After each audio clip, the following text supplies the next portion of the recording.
NEET ইউজিতে গাফিলতি থাকলে উপযুক্ত ব্যবস্থা নিতে হবে। 2024-এর জন্য ব্যবস্থা নিতে হবে, ভুল থাকলে মানতে হবে। ন্যাশনাল টেস্টিং এজেন্সি ও কেন্দ্রকে মন্তব্য সুপ্রিম কোর্টের। 2 সপ্তাহের মধ্যে তথ্য আদালতে পেশের নির্দেশ দেওয়া হয়েছে। 8ই জুলাই মামলার পরবর্তী শুনানি।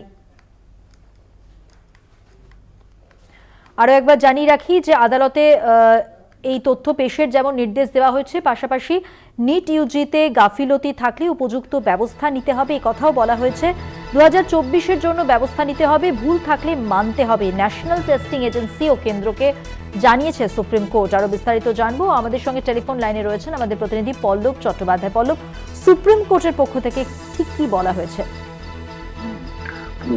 দেখো, সুপ্রিম কোর্ট যেটা আজকে মূলত বলতে চেয়েছে যে সর্বভারতীয় এই পরীক্ষার জন্য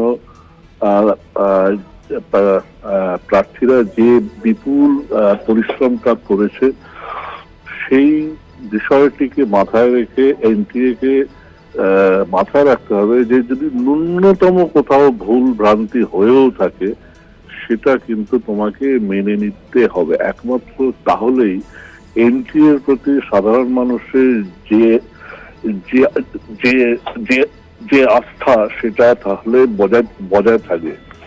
এই মন্তব্যটা করা হয়েছে। আর সেই সঙ্গে কেন্দ্রীয় সরকার এবং এনটিএ কে বলা হয়েছে যে তদন্ত সাপেক্ষে যেসব তথ্য তোমাদের হাতে এসে সেগুলো 6 জুলাইয়ের মধ্যে, মানে 2 সপ্তাহ সময় দিয়েছে, তার মধ্যে কোর্টে পেশ করতে হবে। 8 জুলাই সুপ্রিম কোর্ট খোলার পর চিফ জাস্টিসের ডিভিশন বেঞ্চে এই নিট সংক্রান্ত যাবতীয় শুনানি আছে। সেখানে সমস্ত মামলাকারীদের নিজস্ব বক্তব্য সেদিন পেশ করার জন্য নির্দেশ দিয়েছে এদিনের অবকাশকালীন ডিভিশন বেঞ্চ। হ্যাঁ, মধুবন্তী। ধন্যবাদ পল্লব। কথা বললাম আমাদের প্রতিনিধি পল্লব চট্টোপাধ্যায়ের সঙ্গে।